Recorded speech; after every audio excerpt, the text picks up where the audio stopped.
you have any personal knowledge of people who have been harmed or injured in efforts to cover up or conceal these extraterrestrial technology? Yes. Personally. Have you heard, have anyone been murdered that you would think, that you know of or have heard of, I guess? In 2014, I was an F-18 Foxtrot pilot in the Navy Fighter Attack Squadron 11, the Red Rippers, and I was stationed at NAS Oceana in Virginia Beach. After upgrades were made to our jet's radar systems, we began detecting unknown objects operating in our airspace. At first, we assumed they were radar errors, but soon we began to correlate the radar tracks with multiple onboard sensors, including infrared systems, eventually through visual ID. During a training mission in Warning Area Whiskey 72, 10 miles off the coast of Virginia Beach, two F-18 Super Hornets were split by a UAP. The object, described as a dark gray or a black cube inside of a clear sphere, came within 50 feet of the lead aircraft and was estimated to be 5 to 15 feet in diameter. Soon, these encounters became so frequent that aircrew would discuss the risk of UAP as part of their regular pre-flight briefs. More than 30 witnesses have come forward, and almost 5,000 Americans have joined us in the fight for transparency. As you know, my name is David Fravor. I'm a retired commander in the United States Navy. In 2004, I was a commanding officer of Strike Fighter Squadron 41, the world-famous Black Aces. We were attached to Carrier Wing 11, stationed on board the USS Nimitz, and had begun a 2-month workup cycle off the coast of California. On this day, we were scheduled for a 2v2 air-to-air training with the USS Princeton as our control.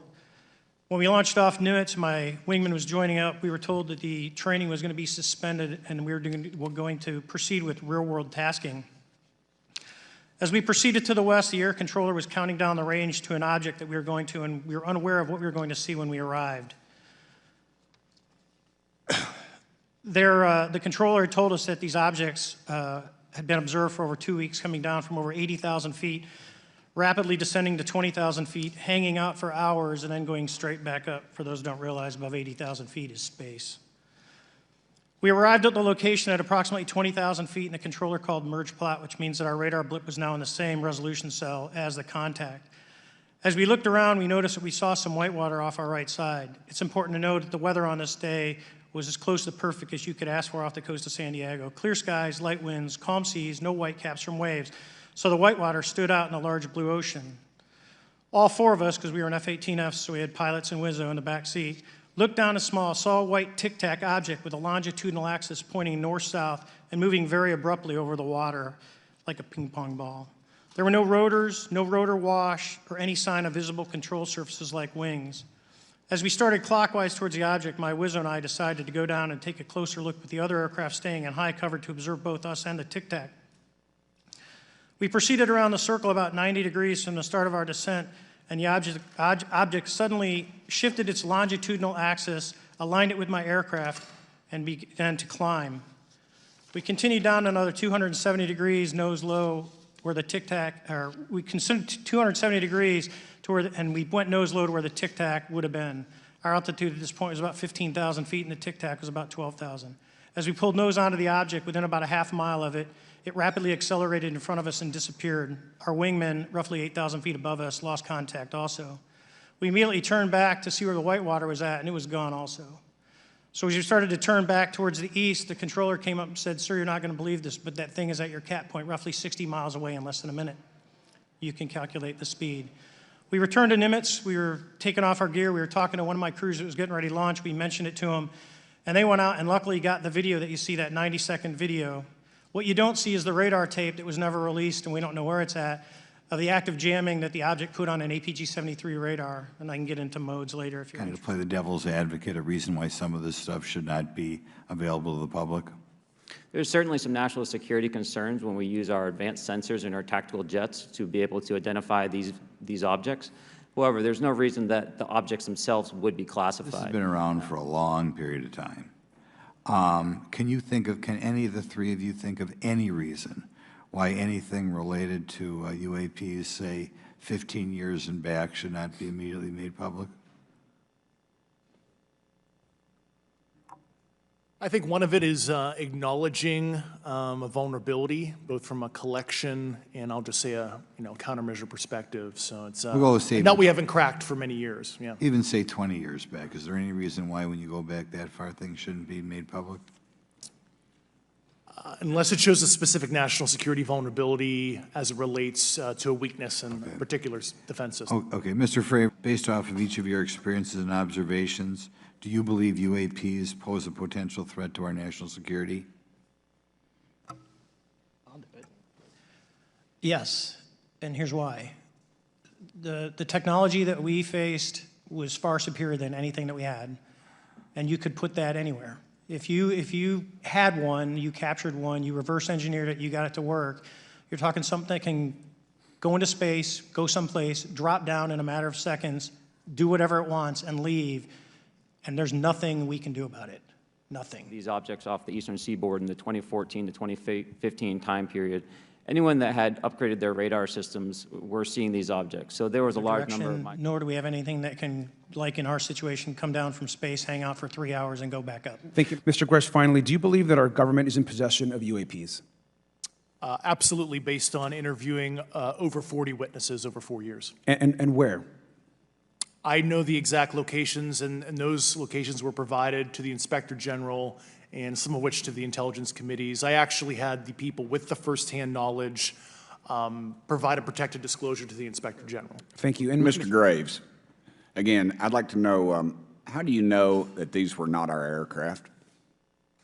Some of the behaviors that we saw in a working area, we would see these objects being at 0.0 Mach, that's 0 airspeed, over certain pieces of the ground. So what that means, just like a river, if you throw a bobber in, it's going to float downstream. These objects were staying completely stationary in Category 4 hurricane winds. These same objects would then accelerate to supersonic speeds, 1.1, 1.2 Mach, and they would do so in very erratic and quick behaviors that I don't have an explanation for. Mr. Favor, I noticed that in the Tic Tac video, it's Tic Tac like the candy, not TikTok like the Chinese Communist app. That's correct. Yes, sir. I just want to make that, because my daughter corrected me on that and called me a boomer. Mr. Grush, have you faced any retaliation or reprisals for any of your testimony or anything on these lines? Yeah, I have to be careful what I say. It was very brutal and very unfortunate, some of the tactics they used to hurt me both professionally and personally, to be quite frank. Do you have any personal knowledge of people who have been harmed or injured in efforts to cover up or conceal these extraterrestrial technology? Yes. Personally. Have anyone been murdered that you would that you know of or have heard of, I guess? I have to be careful asking that question. I directed people with that knowledge to the appropriate authorities. Maybe in a, if we could get in a confidential area, a SCIF, we could talk about that. But unfortunately, we were denied access to the SCIF, and that's very unfortunate in this scenario. Viewing of when there were some people chasing some of these objects. Did you experience any of that jamming or interrupting your radar or weapons system? My crew that launched after we landed experienced significant jamming to the APG-73 radar, which was what we had on board, which is a mechanically scanned, very high-end system prior to the APG-79.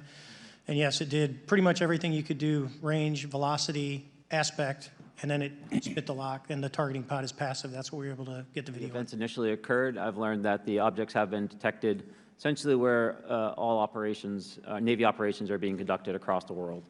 And that's from the Ultimate Anomaly Resolutions Office reporting. Seeing dark gray or black cubes inside of a clear sphere. I'm sorry, dark gray or black cubes? Yes, inside of a clear sphere, where the apex or tips of the cube were touching the inside of that sphere. Mr. Grush, what about you? What was your experience after you came forward? I do have knowledge of active planned reprisal activity against myself and other colleagues, and it's very, very upsetting to me. Coming from where? Certain senior leadership at previous agencies I was associated with. Certain colleagues of mine that were brutally administratively attacked, and it actually makes me very upset as a leader to see that happen to other coworkers and actually superiors of mine over the last Can you please explain to me in detail the event that occurred at Vandenberg Air Force Base? Certainly. In the 2003 timeframe, a large group of Boeing contractors were operating near one of the launch facilities at Vandenberg Air Force Base when they observed a very large 100-yard sided red square approach the base from the ocean and hover at low altitude over one of the launch facilities. This object remained for about 45 seconds or so before darting off over the mountains. There was a similar event within 24 hours later in the evening. This was a morning event, I believe 8:45 in the morning. Later in the evening, post-sunset, there were reports of other sightings on base, including some aggressive behaviors. These objects were approaching some of the security guards at rapid speeds before darting off. And this is information that was received through one of the witnesses that have approached me at Americans for Safe Aerospace. Was this documented in any official form, whether it was a police blotter? Yes. With the FAA, to your understanding, pilots that are seeing this, commercial airline pilots, are they receiving cease and desist letters from corporations for coming forward with information in regards to safety for potential airline passengers? I have been made privy to conversations with commercial aviators who have received cease and desist orders. Mr. Grush, as a result of your previous government work, have you met with people with direct knowledge or have direct knowledge yourself of non-human origin craft? Yes, I personally interviewed those individuals. Corporations are overcharging for certain tech they're selling to the U.S. government, and that additional money is going to programs? Correct, through something called IRAD. We have satellites all over the place, some that we're aware of and many that we're not aware of, right? We're taking pictures, people with direct knowledge that this imagery applies to crash sites, crash imagery. I can't discuss that in an open session.